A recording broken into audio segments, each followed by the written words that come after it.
Welcome to the Attention Deficit Disorder Expert Podcast Series by Attitude Magazine.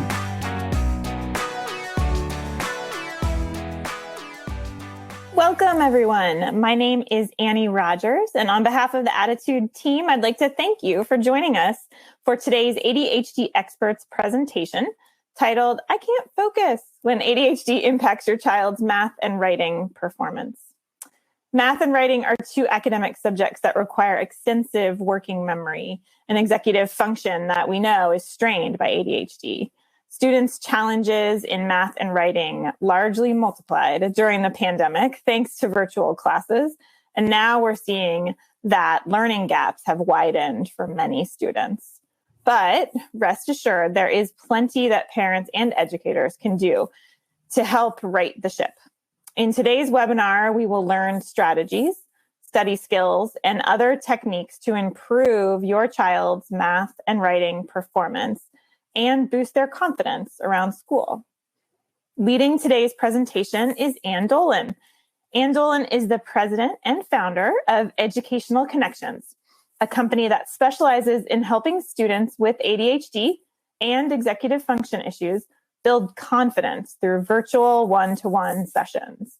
Ann is a former public school teacher who holds a bachelor's degree in child psychology and a master's in special education from Boston College. Ann has spent more than 25 years in education, teaching and tutoring students from kindergarten through college. She founded Educational Connections in 1998. Her team now includes more than 100 highly credentialed and caring subject tutors, test prep tutors, college consultants, and executive function coaches. Before I hand over the microphone to Ann, I have just a few housekeeping items. Those of you tuned in to the live webinar may download the slides now. Just click on the event resources section of your webinar screen to find them. And if you are interested in the certificate of attendance option, look for instructions in an email you will receive about an hour after the live broadcast. If you are listening in replay or podcast mode, visit attitudemag.com and search podcast 397 to access the slides, the webinar replay, and the certificate of attendance option. If you support the work we're doing here at Attitude to strengthen the ADHD community, we encourage you to visit attitudemag.com/subscribe and sign up for Attitude Magazine for your family or to share with a teacher or loved one who could benefit from greater ADHD understanding. And finally, the sponsor of this week's webinar is Landmark College.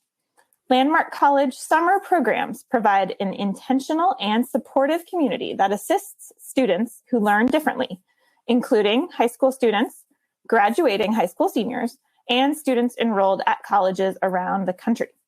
Programs are designed to enable students to identify strengths and learn specific strategies to be successful. Instructors consist of current LC faculty, as well as teachers from the surrounding area who are experienced in working with students who learn differently. Visit landmark.edu/summer to learn more. Attitude thanks our sponsors for supporting our webinars. Sponsorship has no influence on speaker selection or webinar content. So without any further ado, I'm so pleased to welcome Ann Dolin. Thank you, Ann, so much for joining us today and for leading this really important discussion on how to help our kids and their learning challenges. Well, Annie, thank you so much for having me today. It's great to be here with you and all of the other parents from Attitude Magazine. So welcome. Today, we're going to dive deep into math and writing. But before we get started, I want to share with you a little bit about what I'm hearing from my end.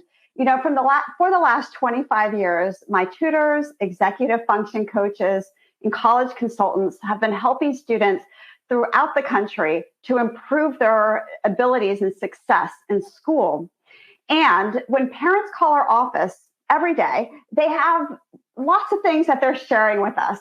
And let me share a couple of those things as we talk about some of the issues that our kids are facing. Some parents say just sitting down and focusing is a battle, especially in math. I'm worried that my daughter won't be able to keep up.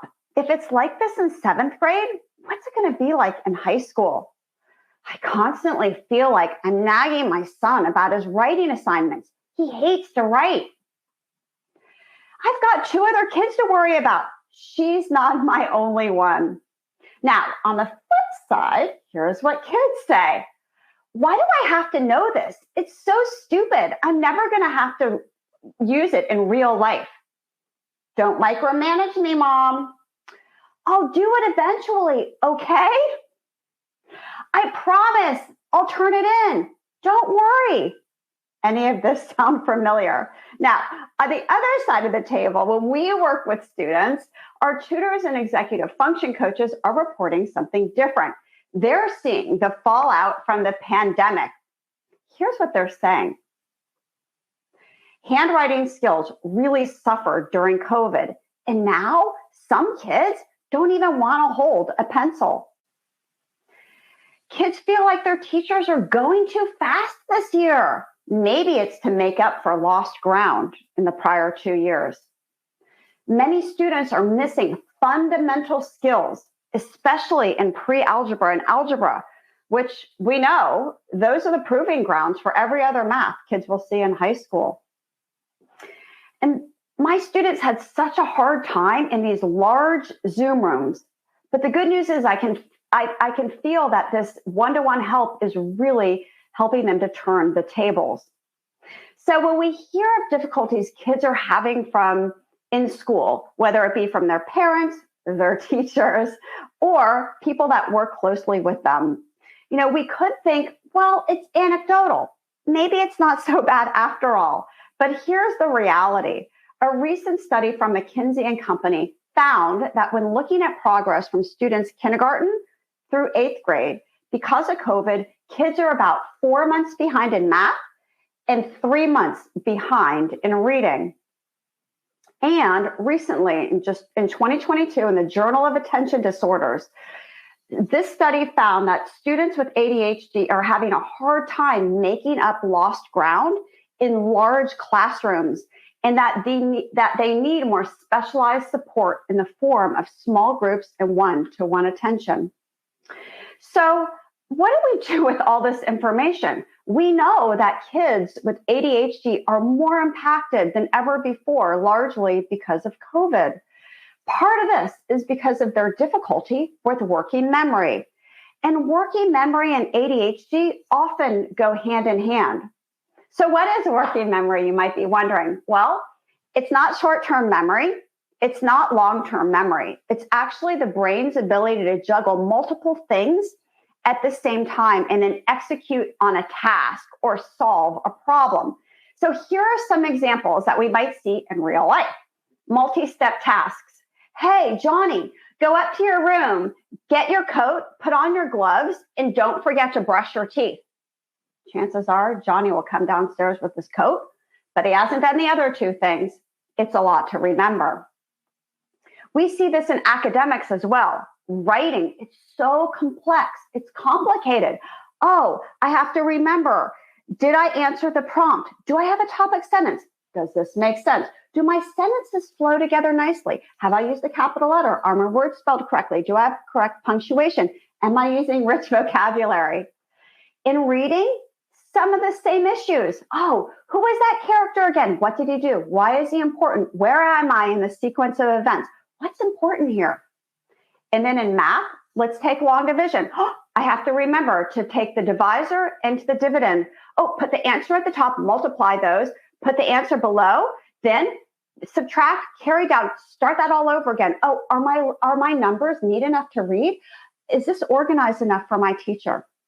It's a lot to remember. So for many of our kids, they're struggling. And for many parents, they see it in their kids. And parents, they're feeling like they're kind of between a rock and a hard place. They're worried that their child is behind, but they also know that their kids may not be getting the practice they need in order to make up for lost ground. What is practice? Well, largely, practice is in the form of homework. And what happens when kids are struggling in school, especially students with weak working memory, if something's difficult, if it's cumbersome and arduous, they go into avoidance mode and they refuse to do the work altogether. So they don't get the practice in the form of homework because they're not doing it. Sometimes, however, kids, maybe they're in a self-contained classroom because they have an IEP, or maybe they're at a school that doesn't give much follow-up work, not much homework. They don't get the chance to have very much practice and make up those skills. Not to worry. It's okay. I've got you covered. Today, I'm going to share with you what to do. We're going to talk about writing, strategies for math, and because we're already approaching the summer, we're going to talk about summer learning as well. Now, if you're not even in the mode of summer yet, and you're just thinking, oh my gosh, let me just get my kid through this school year, that's okay too. I've actually compiled a list of resources for you, blogs I've written specific to kids with ADHD and homework. And you can get those by texting. So if you have your phone nearby, this is a good time to pull it out, or just a piece of paper and pencil. I'm going to share with you some links as we go on. You can jot them down. But if you have your phone, you can text the number 55444 and then type in the word homework, and this information will come directly to your inbox. All right, so let's say we're in homework mode. We're not thinking summer yet. We need to get our kids through the school year. What does that look like? Well, first, work that their focus is increased and their distractions are decreased. We want to increase focus, decrease distractions. So first, for most students, that means a break, some type of downtime before they start their work. It also means an ideal space. And I would say that with kids with ADHD, many parents make the mistake that the environment has to be almost sterile, like super quiet for them to focus. And that's often not the case. Sometimes kids do best in a hum of a busy area, like plop down at the kitchen table while you're cooking dinner. There's a reason so many people are in Starbucks doing their work. They function better with energy around them. So if this is the case for your child, I would recommend getting some noise canceling headphones so they can be in the hum of the busy area, but they can still have decreased distractions. Other things that help: gum. Chewing gum keeps you alert. Fidgets. I love fidgets. Fidgets are great for kids of all ages, not just little kids. Take a look at the one in the bottom right panel of your screen. And it's called a monkey fidget. And it's basically, I wish I invented this. It's so simple. It's this mesh bag, and it has a marble in the middle. And basically, kids can move the marble back and forth with their fingers. But they love it because it kind of gives them something to stay stimulated while they're doing their work. Other things that help for many kids, a weighted blanket. And this is basically something that just keeps kids grounded, more secure. So with kids with sensory issues, this is often really helpful. All right, so we set the stage for getting started. Let's move into writing strategies, because I know this is part of the reason you're here. What is the problem with writing? Well, we already talked about the issue with working memory and trying to remember to do so many things while you're writing. And for that reason, often kids are overwhelmed and they're underprepared. They want to do the work. Trust me, every kid wants to do well in school. But when you're overwhelmed and you don't have the skills, what does your brain do? You go into avoidance mode. You try to do something else that's a lot better than writing. How can parents help? First, again, let's set the stage. For younger students that are writing with pencil and paper or pen and paper, experiment with different types of grips. If your child has an awkward grip, go onto Amazon and type in pencil grips for kids, and you'll find lots of different ones. Order a few, experiment with them. Also, consider a slant board. A slant board is, and again, go to Amazon, Google slant board, or type in slant board, and you'll find it. It's basically just a wedge that your child can put on their desk, And it allows kids, instead of pressing down, which is often why kids are so fatigued when writing, it alleviates that pressure because you're writing on a slant, making it easier. For older students that are beyond that and that are keyboarding everything, I really like the idea of a mechanical keyboard. And for kids with sensory issues, when the keys are flat, like you see in many laptops, it's hard to discern which key you're on. Kids do better when the keys are raised and they can feel their way around the keyboard better. In fact, my oldest son, he has ADHD, and this is his favorite keyboard. It's a Logitech, a mechanical keyboard. There's tons of them out there on the market. But what's also neat about a mechanical keyboard is it has this up light underneath. So you can turn it green, red, multicolors. And for many kids, that novelty increases their attention. So we set the stage. Let's talk about actually getting started. For many kids, at least the kids we work with, this is the hardest part for them, is getting going. So we share with them, you know what? You have to trick your brain into thinking that what you're going to do isn't so hard after all. Your brain doesn't want to do things that are hard. Your brain is in self-preservation mode. So if you're on TikTok scrolling from videos, your brain says, oh, this feels good. Let's keep doing it. Writing? No, that's hard, boring, and way too difficult. So here's how you trick your brain. You grab a timer. Here's one of my favorite. It's a time timer. You've probably seen it before, really popular in the ADHD community. I love it because it has this red floating disc that moves with elapsed time. So here's how you use it, or any timer really. And I'd say a physical timer is better than the timer in your phone. So you grab your timer and you say, all right, brain, I'm going to only make you work for 5 minutes. I call this one the 5 minutes of fury, or 10 minutes. I call this tolerable 10. Here's the idea that anybody can tolerate anything for just 10 minutes. So you set the timer for, say, 10 minutes, and you repeat this mantra. I'm going to work as hard as I can, best as I can, focus as much as I can, just for 10 minutes. And when the timer goes off, I can take a break, or I can keep on going. Usually kids can keep on going. They need the timer to get them started. So that's how you start with using a timer to set a very small amount of time and teach kids that mantra. We're always revisiting that mantra with kids. You can do it by task too. So some parents report that their kids are anxious with timers. And if you have a child with anxiety and you've tried this before, I would not push the envelope. Do something different. You can do the same thing, but with task. So you say, all right, brain, I don't want to do this entire 3-paragraph essay. I'm willing to write the first sentence. Does that work for you? So you basically say, I'm going to work as hard as I can, best I can, focus as much as I can, just to write this first sentence, and I'll take a break. In math, it might look like, oh, I'll do every other problem, or I'll just do the first 3, or I'll start with 5 of the easiest. That's how you trick your brain to start by task. Now, when we write, before we even get started, we want to make sure our thoughts are organized. That makes getting started so much easier. I think one of the best ways for kids to organize their thoughts is through some visual depiction, like a graphic organizer. So what is a graphic organizer? A graphic organizer is a visual framework that shows relationships between things. So let's say the English teacher says to your child, all right, listen, Becky, you need to write a compare and contrast essay.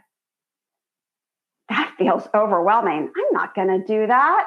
And if I do, I'll just slap a few things down on the paper and say I did it. But with a graphic organizer, it's so much easier. Let's say the topic is about elephants and rhinos. So you research what are the main qualities, or what are the important things about an elephant? What are the important things about rhinoceros? Write that down. And then in the middle of this Venn diagram, you're writing down things that they have in common. Now you have the outline for a 3-paragraph essay, and it is so much easier. You can also help your child by acting as a scribe. So if you have a student who's really struggling to get going, and maybe they're not quite at the graphic organizer, but they just need to write down a few sentences, you can be their scribe. This is generally for younger kids, maybe middle school kids. We use this strategy all the time with students just to kind of get them over the hump. So here's how it works. The child speaks. So you say, oh, what would you like your topic sentence to be? Oh, I love that idea. That's so great. Let me write that down, or let me type that. How about the second sentence? What about that one? What should it be? Oh, that's a great idea. Write that down or type it down. Now, what are you thinking about the third sentence? What about that one? Love it. Very creative. Awesome. Can you write that one down? So now I've gotten the student over the hump and they're good to go. So the child speaks, you're the scribe, and you type it or you write it to get them going. Now, you can do something very similar without even being in the equation. And that's when you can use text solutions. So what does that look like? Well, when many kids are doing work online, they're either using Google Docs or they're using Word. In Word and Google Docs, you will see a little black microphone. And that black microphone is for voice to text software. So that means when your child clicks that microphone, he can talk all of his ideas and they are transcribed onto the document for him. I love this idea for students. Now, you can take it one step further with another software called Rev. And Rev is actually really cool. Rev is a paid for service. I'll talk about that in a second. But instead of just having the ideas on a piece of paper or on a document, there's actually somebody that the information gets mailed to, and they make it neat. So they transcribe it using capital letters, correctly spelled words, correct punctuation, spaces between paragraphs. So now it looks a whole lot more organized. And for some kids, at this point, it's a lot easier for them to edit and then proofread it. Now, Rev, as I mentioned, there is a cost for it. It's $1 per minute. But I found for most kids to write an essay, it's about $5. And for many, it's worth it.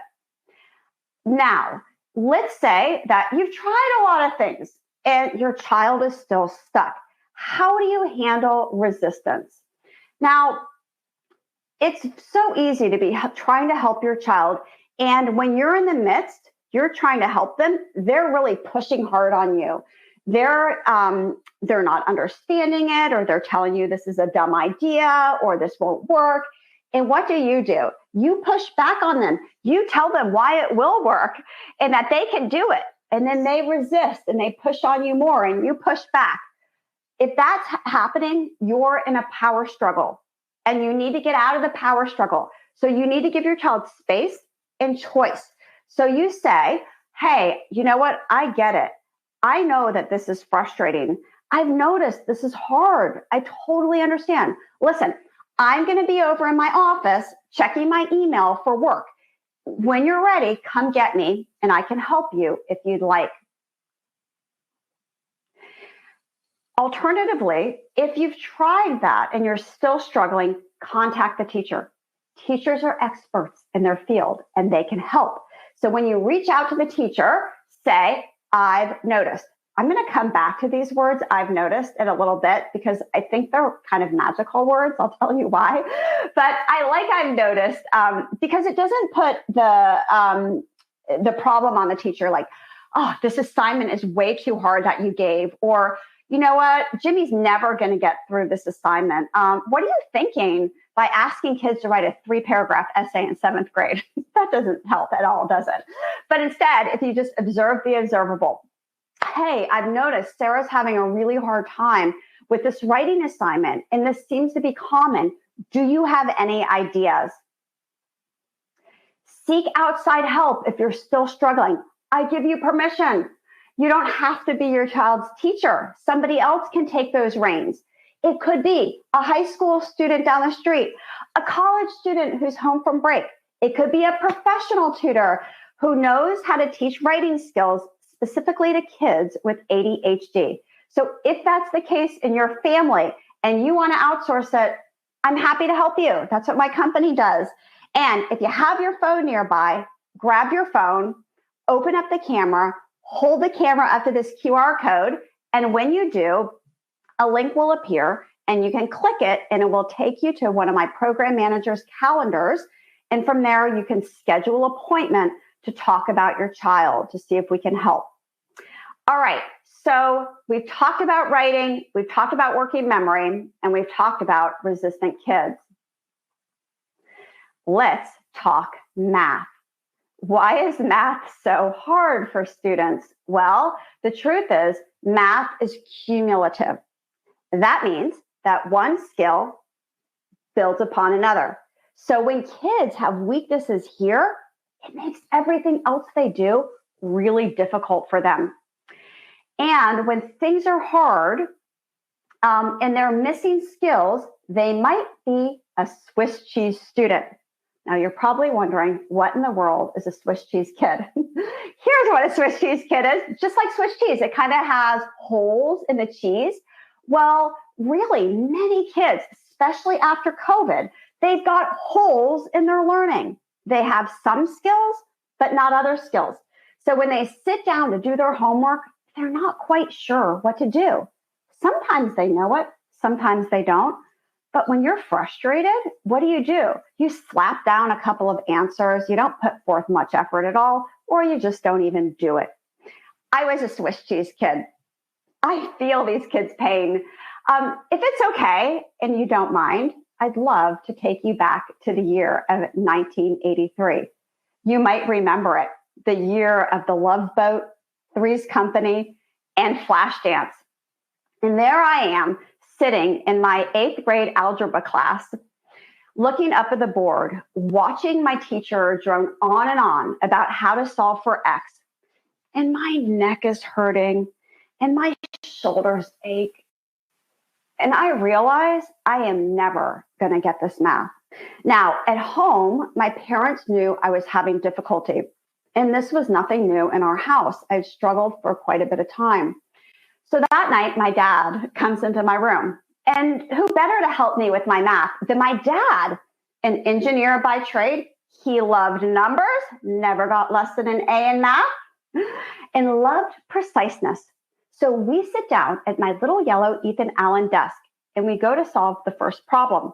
We get to the end, and I say, oh, it's +3. Here's why. He says it's -3. I insist it's positive. He says it's negative. And then, in a moment of utter frustration, my usually mild-mannered father, his face bright red, his lips pursed, stands up, grabs my math book, and as hard as he can, flings it against the wall, and papers go everywhere. I couldn't believe it. I back up, and I look at him like, Dad, what are you doing? And in hearing all this commotion, my mom runs down the hall and says, that's it, you're getting a tutor. Now, at the time, I thought this was a terrible idea. I did not need a tutor. I could do this myself. But the truth was, I couldn't. And thank goodness my mom did, because that started my understanding of why I was having such difficulty in math. Mr. Rogo showed me the way. He taught me that actually I could learn math. But this way I was going about it in this large classroom with the teacher at the front of the room, it wasn't working for me. So the first thing he did, he went back and he filled in those holes. My Swiss cheese was not so holy after all. He was able to fill in my gaps from learning. He taught me how to study, which I'll talk about in a second. And then at the end of each session, he would take 5 minutes and he would preview what was coming next in class, so that when I went back to class the next day, I felt so much more confident and focused because I knew what was going on. I wasn't so lost. Now, here's the thing. Many kids are like me. I can relate. But now it's even worse. And it's worse because there's a lot of fallout from COVID in the form of math anxiety. And we know that the recovery from learning loss because of COVID is even more pronounced in math. In fact, just this year, in the Journal of Experimental Psychology, this study found that there's more anxiety, as I mentioned, than ever before. And what's contributing to it is poor study habits. So what happens when kids are anxious about math or they're Swiss cheese and they don't know what to do, they have a quiz or a test. They come home, they take out their notes or their study guide, they glance through it, they read through a couple of pages, and they say, I've studied. That is not studying. I know that. Mr. Rogo taught me. He said, in order to study for a test, you need to take a couple of practice problems that you already did, make yourself a little practice test, and work through those problems. And if you're stuck, you refer back to the example that you have. That is how you study. But unfortunately, for many kids, especially our avoidant kids with ADHD, they think they know it or they don't, and there's nothing you can do. This isn't true. There is a way to study for math. So if you see this in your home, you see that you have a Swiss cheese child, or you see that your child doesn't have very good study habits, I would advise not to approach your child in the moment if they're frustrated. Instead, set time aside, maybe later in the evening, and use those words again. I've noticed. You might say, if your child has lots of outstanding work, like maybe they have 5 assignments they haven't done. What we don't want to do is say, Jimmy, I just went onto your portal and I saw you have 5 overdue assignments in math. What is going on? What are you thinking? When are you going to do those? That's not helpful. Instead, you might say, hey, I noticed it's hard to stay on top of your math homework. Or if your child's struggling with a specific skill, you might say, I've noticed equations are really hard. Tell me about that. Why are you saying, tell me about that? Well, you're saying it because you want to open the dialogue with your child. You want to hear from their side what's going on. And during this time, you don't want to pass judgment and you do not want to try to fix the problem. Your job is to listen. I get it. I see. Nod and empathize. You're right. This is really hard. I totally get it. I can see why you're frustrated. That opens the door to a conversation. So if this might be helpful to your family, if you feel like there's a lot of tension back and forth with your child and you can use a few communication strategies, I put them all together. I have lots into a handout for you, and you can get it by texting the same number, 55444, and the word communication. All right.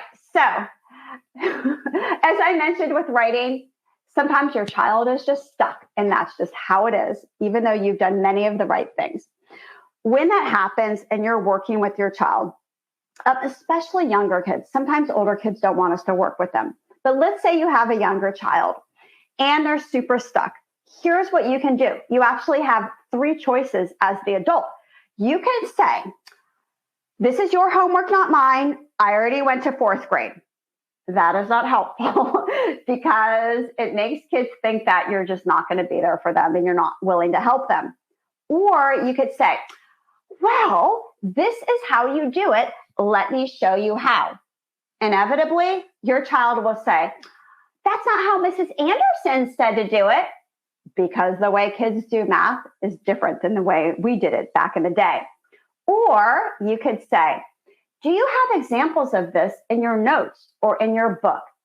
And this is the best question to ask because it allows kids to be a little bit more independent, to look back at other examples that might guide them, examples that have already been solved. And that's what we want kids to do, is try to help themselves, to refer back to something that they've already had success with. So when you're working with your child, that's really one of the first steps, is to ask, are there notes that you can look at? Even when we work with kids, we'll always say, can you show me how you did this in class? That way everybody's on the same page. Other things you can do at home would be to use graph paper. So graph paper helps otherwise kind of disorganized kids to have structure for their math problems. Each number goes in a box. They can now draw a straight line. It's much easier.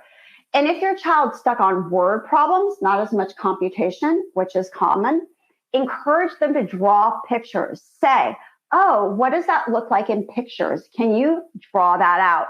And having a visual depiction is much easier to help kids solve problems. So at the end of the day, I've shared with you lots of strategies, but we also want our kids to be advocates for themselves, to ask for help when they need it. And for many teachers, that is in the form of an email. Certainly kids can go in after school or in lunch. But if you ask teachers what's the best way for me to correspond with you, most will say email. The problem is if you say to your child, hey, John, I think you should talk to your teacher about that. Why don't you send her an email? Well, if you have a child who's passive, he might say, oh, sure, I'll do it later. And he never will. And if you have a kid that's a little bit more confrontational, he'll say, no, I'm not doing that. That's a terrible idea. However, I have a solution. And it is actually in the form of an email. Let me share with you an email that a student wrote to a teacher, and then tell me what you think. Dear Mrs. Smith, good morning. I'm writing to you about my algebra quiz corrections. When I log on to Schoology, it shows as submitted. However, it's now been more than 2 weeks and there is no grade associated with this. Please let me know if something is missing or if you need me to resubmit it. Thanks for your time and I will see you in class this afternoon. Mary. All right, I know what you're thinking. My child would never do this. True. If you say, why don't you write a letter to Mrs. Smith? They're not going to come back with something like this. And to be honest, most kids in this day and age have poor skills when it comes to communication, especially over email. However, let me share a template with you that we use. And it looks like this. It's fill in the blank, and anybody can do it, I promise. Dear teacher's name. Good morning. The blank says, always include a friendly greeting. It tells the student what to do. I am writing to you about, explain the problem and what you've already done to solve it. So it's very clear exactly what the student has to do. And that way, they have a framework, kind of like a graphic organizer, that makes the process of asking for help so much easier. I've put this together in other advocacy tidbits for you in a handout, and you can get this one by texting that same number, 55444, but this time, write the word advocacy, ADVOCACY, and it will come to you. All right, so what are the benefits of getting outside help? Well, if your child can meet with the teacher on a regular basis, not just one and done, but over time, that's ideal. One-to-one attention is best for kids with ADHD. The reason this is helpful, whether it be meeting with the teacher, the high school, or the college student down the street, or a professional, is that it builds foundational skills. The other thing it does is it helps kids with much needed consistency. So often when kids are having a hard time, they'll get help here and there. They'll learn a strategy here and there. But honestly, that is not the solution. If you learn a strategy, but you do not practice it day in and day out or week in and week out, it's no good. It's not going to stick. You want to practice it with regularity so that becomes a habit ultimately. So it can help with consistency and really getting outside help. And I give you permission to do this. It can really improve your relationship and reduce family stress. So we talked about math, we talked about writing, we talked about working memory and all the things that are going on with our kids during the school year. Let's move into the summer and talk about things that you might be able to do this summer, kind of like putting vegetables in the quesadilla when your kids were younger and they didn't want to eat them, so that they don't even know that they're learning along the way. So here's the issue with summer. There's this thing called the summer slide. You may have heard about it. It's actually been well studied for many, many years. And what we know is that if kids do absolutely nothing over the summer, it's really bad for them when they go into the fall, because they lose about 3 months of progress in math and in language arts. And we do not want that for our kids. So if you take the summer slide and you couple it with already the learning loss kids have experienced because of COVID, it could be the perfect storm. So we want to figure out, all right, what is it that I can do over the summer to make a difference so that my child goes back in the fall, not only prepared, but feeling good and confident. So here's a couple of easy ideas. Number one, this works great, especially for younger kids. Set up stations. You might know Montessori classrooms. Instead of a teacher teaching from the front of the room, there are stations set up, like tables with things for kids to do. You can kind of do something similar in your house. So let's say you want your kids to read. Don't keep the books in their room. Get a bin, take a bunch of books, put them by the couch. That's their reading station. Maybe you want your child to improve their fine motor skills. Put out some coloring books, some art projects at the dining room table. That's their art station. One of my favorite things to do is actually to put out puzzles or Legos. And I'm a huge fan of puzzles. During the pandemic, I had my nieces and nephews and my kids with me, and I always had a puzzle going on our dining room table. And I personally like puzzles as an educator because they help with critical thinking. They help with this idea of looking ahead to the next steps. These are all executive function skills.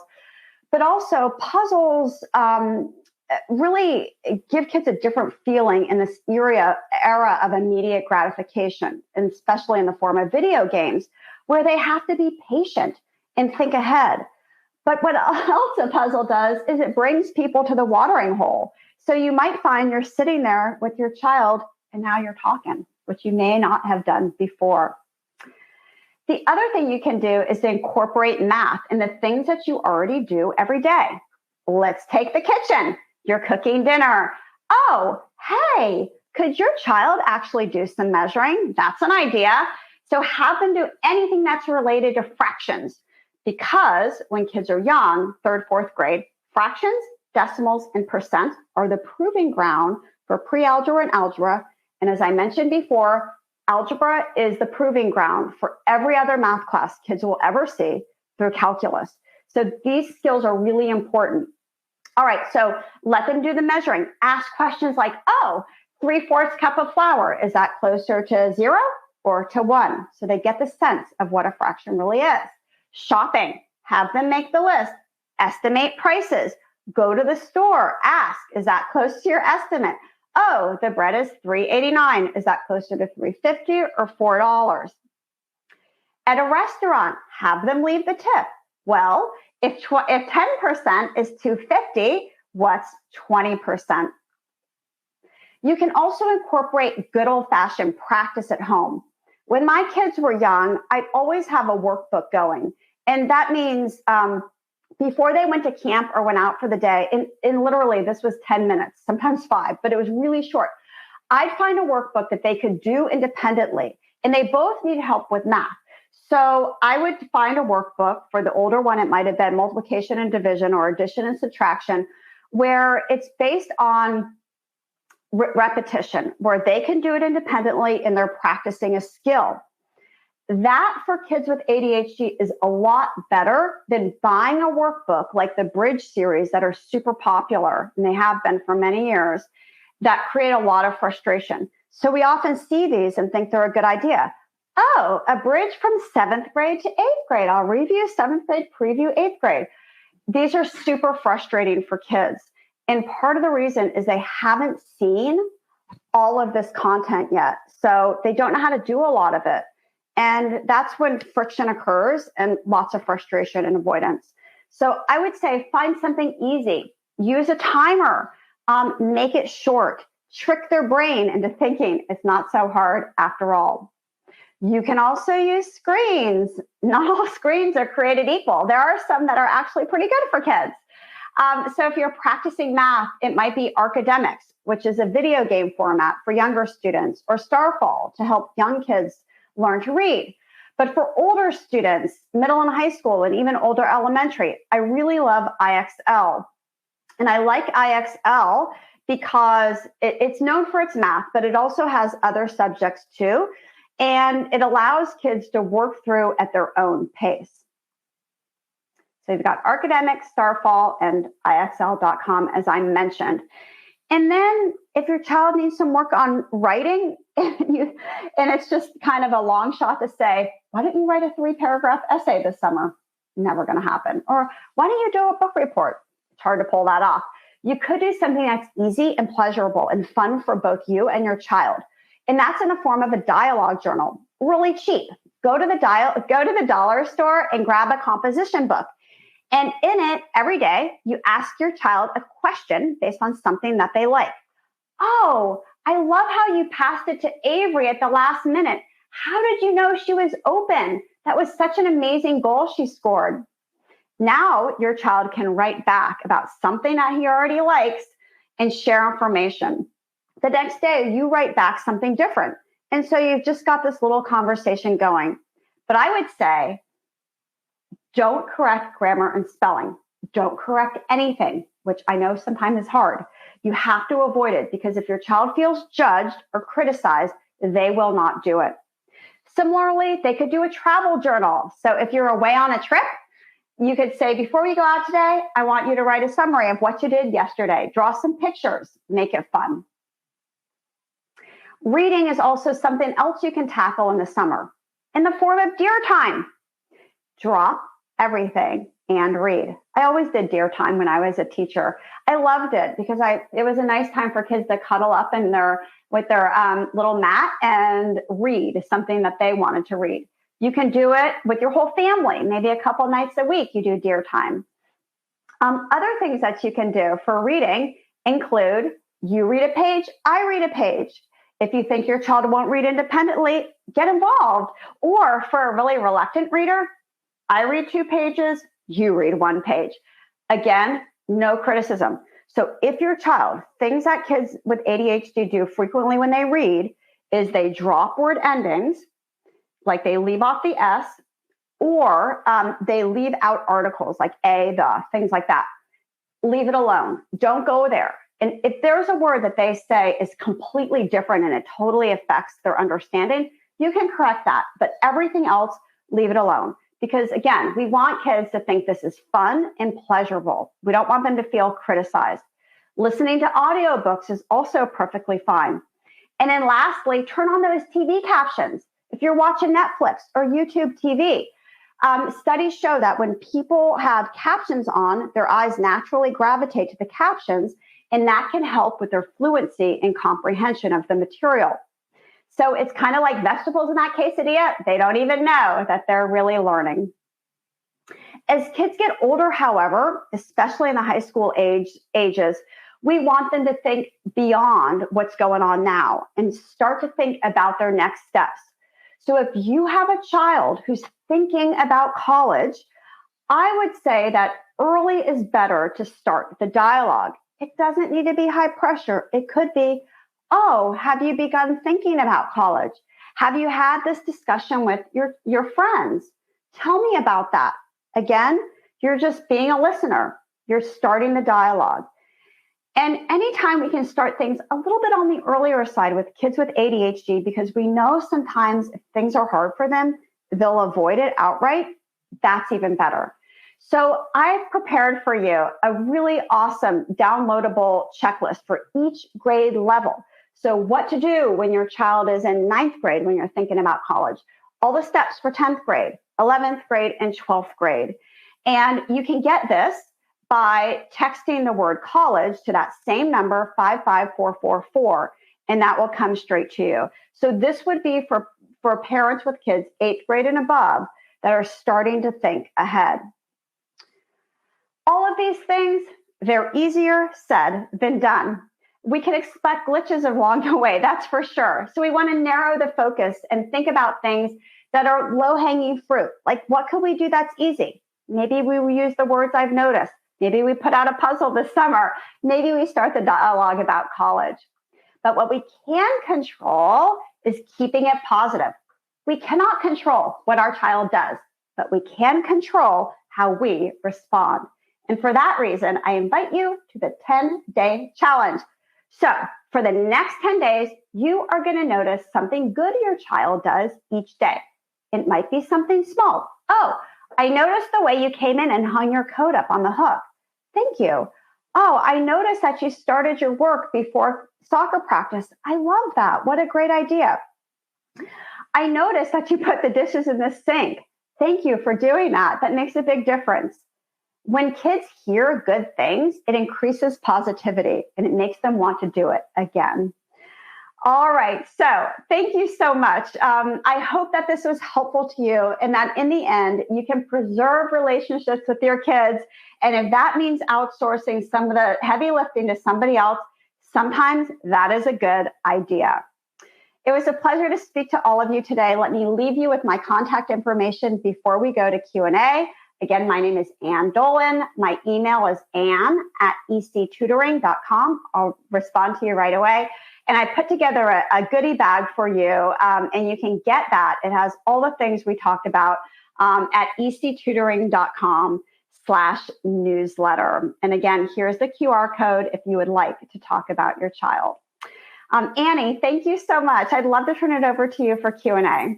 Wonderful, Anne. Thank you. And thanks to everyone joining us. If you did encounter any technical difficulties with texting, we will get those sorted out and we will make sure everyone gets the different resources. I think there were 4 different codes that could be texted. So look for that in your follow-up email if you had any problems. And I just want to quickly, again, thank Landmark College for sponsoring today's webinar.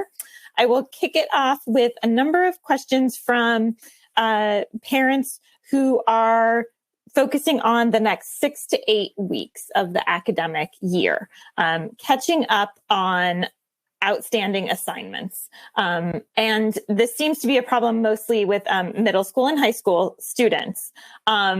Would you recommend written communication with the teacher as a first step there? A lot of pushback on the written communication is what I'm gathering from our comments here, and parents wondering whether they really should, force the issue. Well, first, when there are a lot of outstanding assignments, you have to figure out what absolutely needs to get done. Because I've seen kids, with like 30 assignments that they have to do, and it's just unrealistic. And so some of this is a negotiation with the teacher. All right, there's 6 assignments he has to do in history. Can any of these go by the wayside? Could he just do, what are the most important ones? Sometimes teachers in high school will talk to the parent and they will have open communication. Others say, I'm only going to talk to your child. And if that's the case, I would help your child write the email to the teacher outlining and asking the right questions about what can be negotiated in terms of assignments. So when it comes to that, I found that putting everything on a Google Doc, or at least what we've done with kids that have a lot of work that's overdue, is first we'll figure out, okay, what do they really have to do? What's a must do, not kind of like a nice to have. And that's all we put on this document. And then we'll work through it with the kids in order to, get stuff done. And we'll remove that. And the next thing goes up on the list.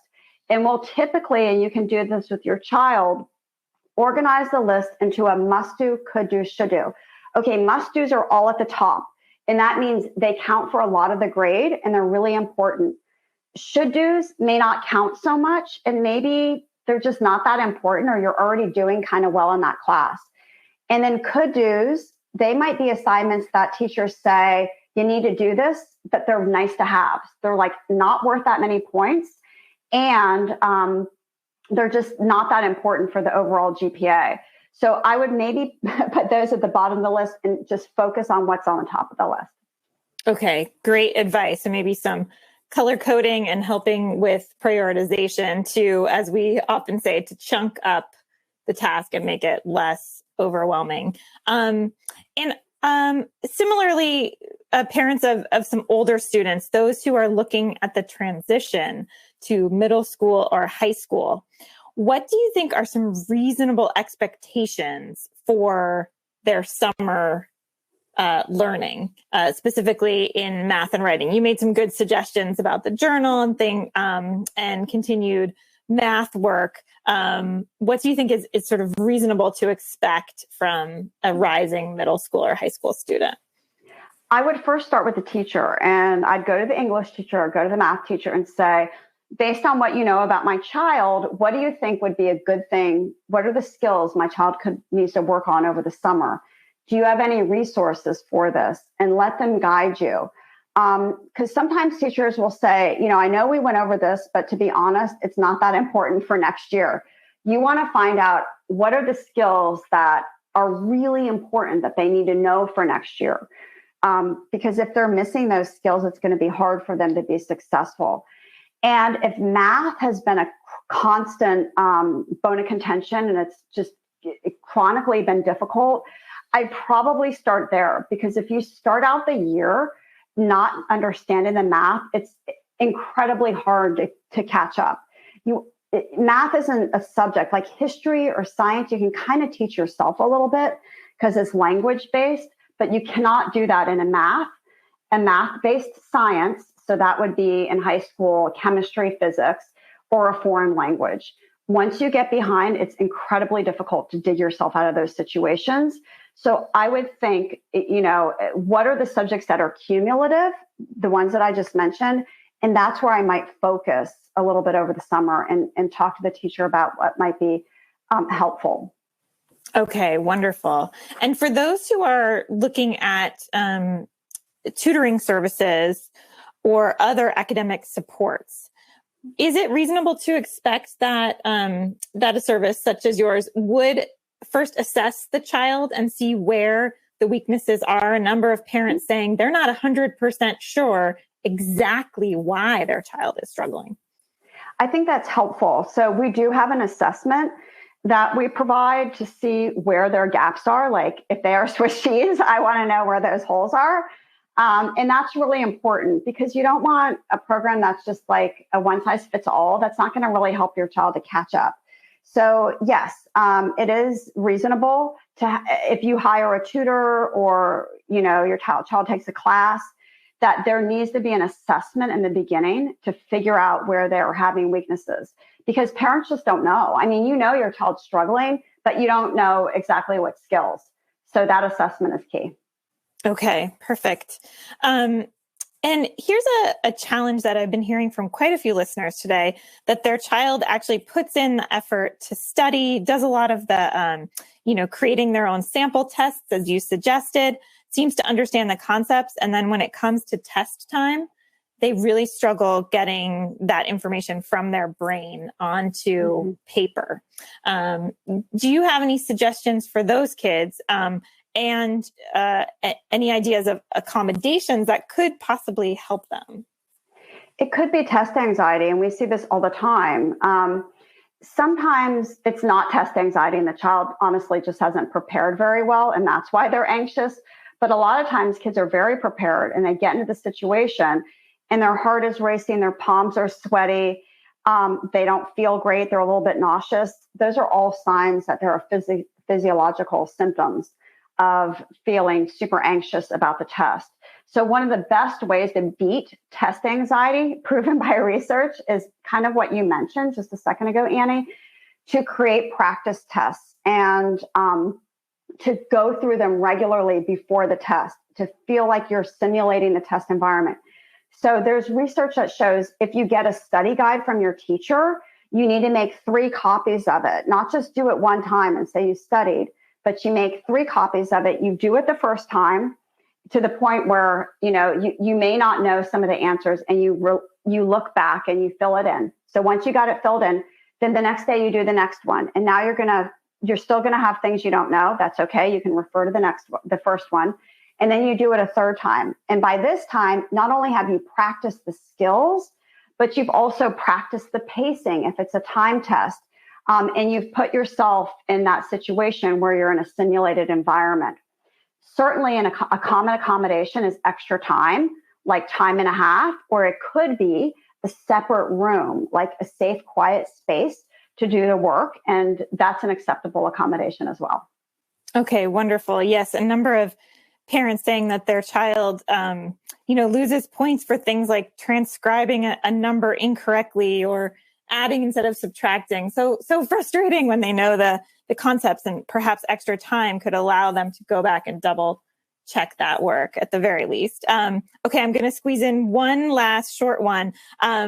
you had suggested that when studying, having your notes handy for exactly that, creating those sample tests is very useful, except a number of students really struggle with the actual note-taking process. Have you seen students having luck working with a note-taking buddy? We've heard of this accommodation before, and I wonder if it might be appropriate for some parents out there to suggest.